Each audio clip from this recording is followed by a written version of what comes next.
I called for my last unit, 2 dozen pikemen stationed in the village, and ordered them to form an immobile arrowhead and stop the attack.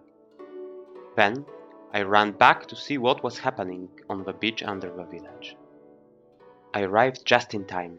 My smartlings had pushed the attackers almost back into the water, and the entire meadow in front of the beach was littered with motionless, bloody scraps of fur.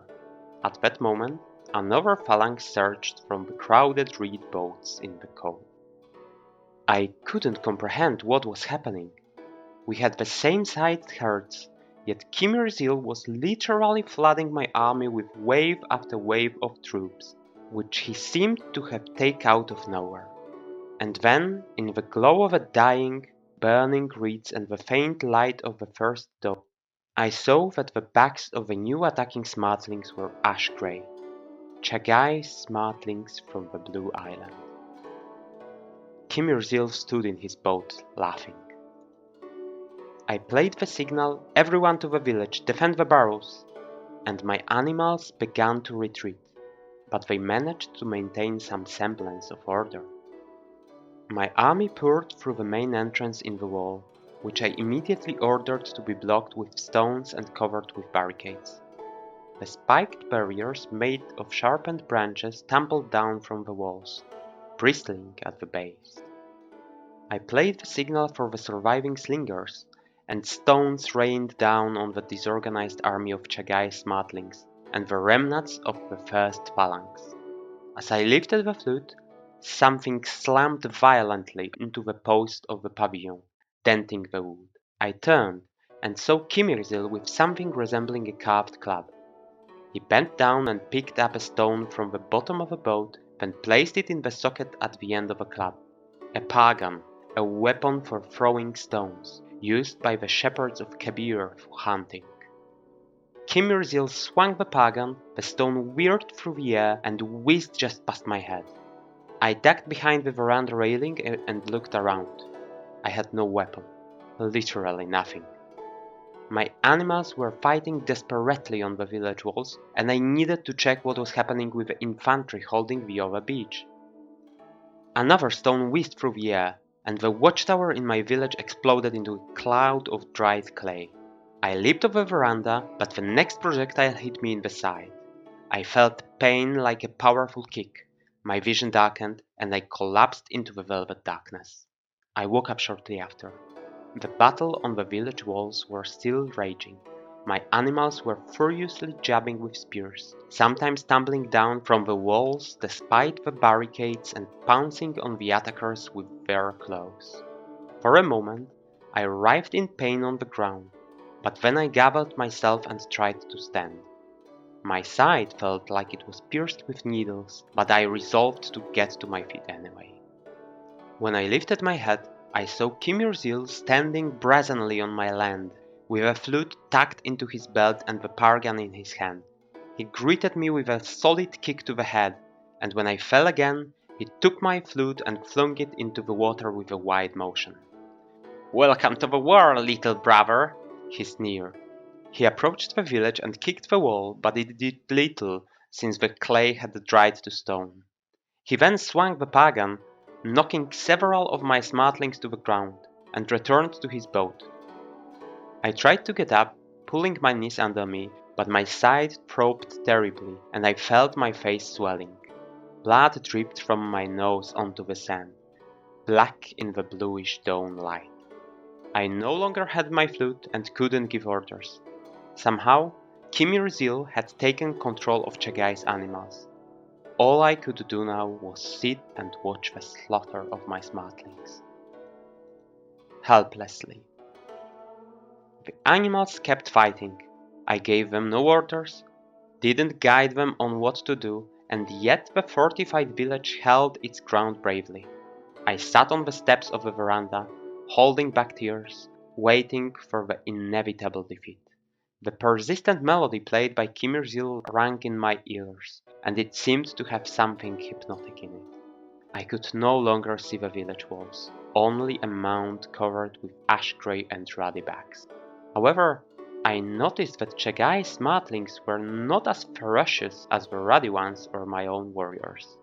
They had almost no weapons and seemed to be mindlessly pushing against the walls, but the moment when my defenders would be overwhelmed by the tides of the attackers was only a matter of time.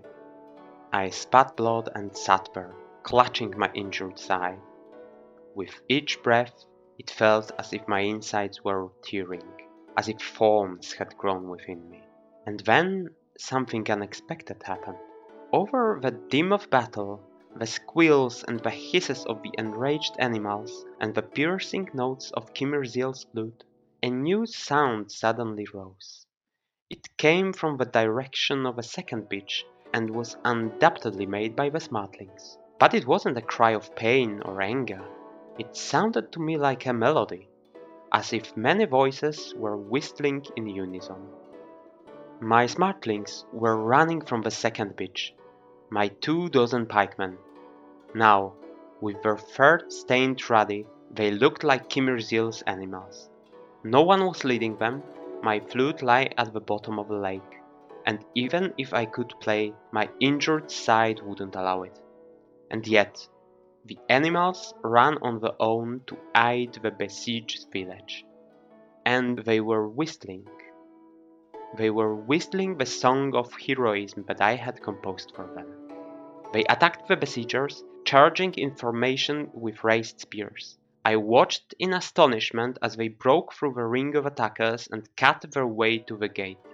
In a short time, the attacking animals, heavily finned ruddy ones and the grey ones running helplessly, fell into panic. My exhausted creatures suddenly regained their strength and launched a pursuit.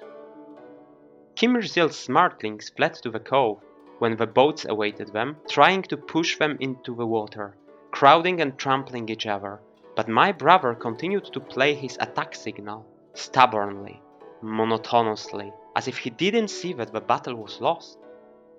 Maybe he couldn't understand what had happened, just as I couldn't. The animals, torn by conflicting signals, ran around the shore, circling and running straight into the spears of my soldiers. Finally, those that weren't killed scattered across the island. Only a clearing covered with trampled and matted grass remained, and all around were motionless bodies of smartlings, ruddy, grey and tawny. I managed to stand up, pressing my hand against my side. Kimirziel looked at me, pale with rage, then tucked his flute into his belt and sat down to row. "Welcome to war, brother," I croaked and spat blood. Dawn was breaking. What happened afterwards, I remember as if through a haze. I struck the gong and waited for the boat. The servants were terrified when they saw the bruise on my jaw, the blood-splattered tunic, and my face pale with pain. Then they wrapped me tightly in bandages, which only intensified the pain. The medic gave me herbs to drink, after which the stabbing in my side eased to a bearable level. Lodowego cursed under his breath, jumped into a boat, and immediately rowed to my island. They laid me on the veranda, on a chaise lounge, among a pile of pillows. I was given warm nut-infused tea with honey and a tray of candied fruits. I listened to the birdsong, watched the miniature waterfall splashing among the white rocks right in front of my veranda, and began to doze off, but somehow I couldn't truly fall asleep. I felt strange. Something was in the air. I didn't see Kimirziel anywhere, but when Lodowego returned from my island, I glanced at his face and instantly stopped feeling sleepy. Instead, I was terrified. It was rare to see anger on Lodowego's face, but that day, to say he was angry would be like calling a dragon a lizard. Of course, he wasn't turning purple, wasn't fuming or thrashing around like a peasant. He simply had a pale face and clenched jaws, but in his deep, well-like brown eyes, there was a fire burning. He smiled at me with sympathy, and I felt relieved to realize that I was not the cause of his anger. Amid all that commotion, no one noticed that Chagai had eaten breakfast and sailed to his island as if nothing had happened. He returned after a short while and docked almost simultaneously with Kimirziel's boat, who hadn't called for the servants and was rowing furiously with a grim expression. Chagai jumped out of his boat as if scalded, pushing aside the servants, pale with rage and streaming with tears. Ben charged straight at his brother and unexpectedly kicked him in the face. Never before had Chagai managed to even touch Kimirzil, whether in a fight or during practice, but this time he knocked him to the ground. I had never seen him in such a fury. Before the servants could pull him away, he jumped onto his brother's chest and, grabbing Kimirzil by the hair, began smashing his head against the ground. It lasted only a moment though. The eldest brother wrenched himself free of his grip and twisted his arm, and in the next moment they were separated. As I later learned, it wasn't just about Kimirzil taking control of some of his animals. I don't know how he did it, but I remember many times seeing him row his boat close to the Blue Island and sit motionless just a stone's throw from the shore. Now I know he was eavesdropping on Chagai's signals. Somehow he had managed to figure out the language of his flute and made the smartlings obey him as their master. That night when he attacked my island, he managed to take only part of them, and those that didn't listen, he poisoned. Levebelt found a pile of food and around it the twisted, dead bodies of Chagai smartlings, with yellow foam on the muzzles. No one knew where the eldest brother got the poison, until they discovered a break-in at the gardening supply shed. Kimirzil had used powdered rhubarb berries, which were used to poison rats in sewers and granaries. Levebel didn't say a word to him. He didn't even look at him.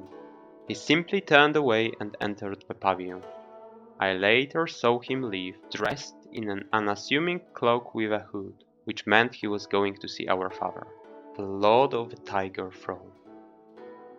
For the next few days, I lay in bed or on the veranda, too preoccupied with my own pain to notice that something unusual was happening at home. I waited for my cracked rib to start healing.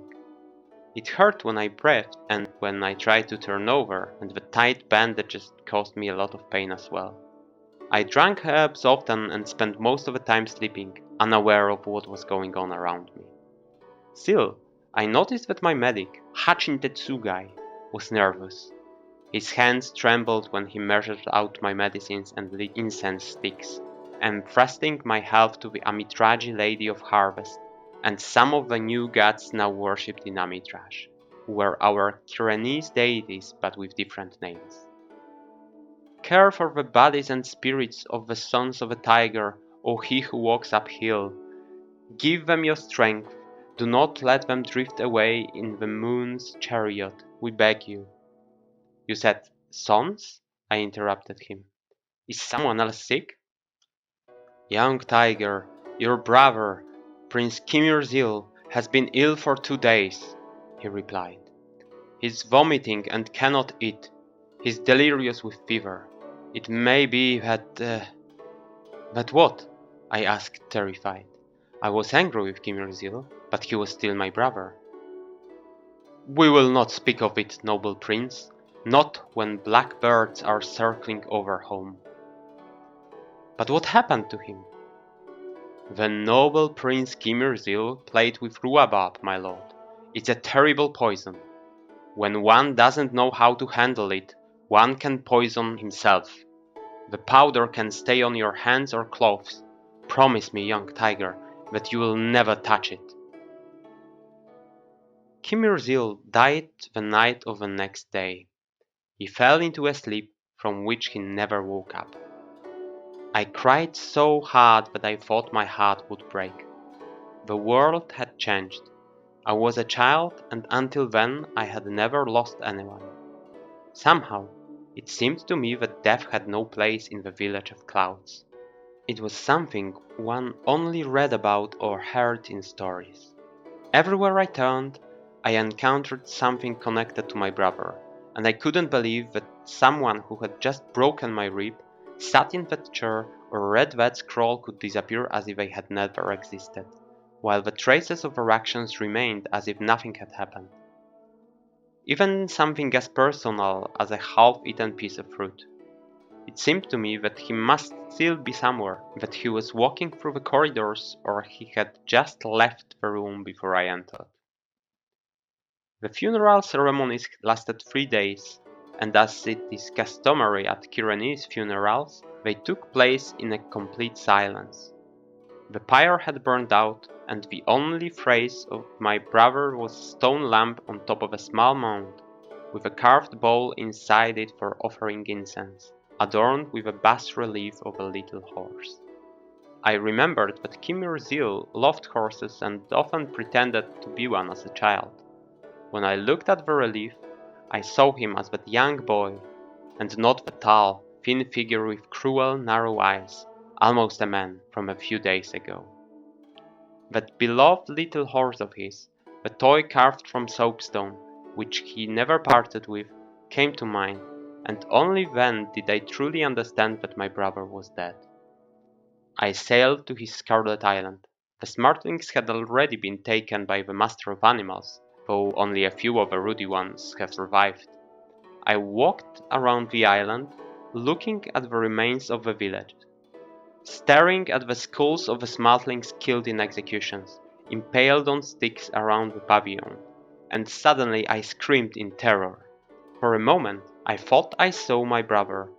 He was a ghastly white-yellow and smiling maliciously. Only after a moment did I realize that what I was looking at was the last work of his smartlings. That strange mound of clay I had spotted with a long eye just before the war. He had managed to make the small furry creatures he ruled and killed build him a statue. Several weeks later, I noticed something else, something that I remembered forever, even though at first glance it had nothing to do with the whole affair. It was when I realized for the first time that I was the son of the Emperor and the Kiranese codes granted me, the Doimon, first among equals, special rights. I understood that there was no chance for me to live a peaceful, carefree life, and a shiver ran down my spine. We were sitting in the chamber of learning with Chagai and Asina, our younger sister who had just left the house of Cinnabar. We were listening to the Master of Animals, who was talking about the customs of various creatures. He spoke of the rock wolves, as big as calves, living in the forests of the north. At some point, the door creaked open, and Levebelt silently entered the chamber like a ghost to retrieve a forgotten pipe. They care for each other and do not harm one another if they belong to the same pack, the Master of Animals would say. If they fight each other, it's only until one of the fighters throws himself to the ground and exposes his belly. The same goes for young wolves playing together. However, sometimes a wolf is born who is wicked and excessively cruel, who bites even when his companion has exposed his belly and throat. If this happens, the father, who observes the play from a distance, approaches and kills such a pup. Otherwise, the young one will grow up to be a tyrant to its own pack and may even be its downfall. Wolves have to rely on each other, and so the beasts enforce their wolfish law. Levebelt stood frozen, listening to the Master of Animals. Then he reached for his pipe and left as quietly as he had entered. No one paid him any attention, and only I noticed that he clenched his jaws and a tear ran down his cheek.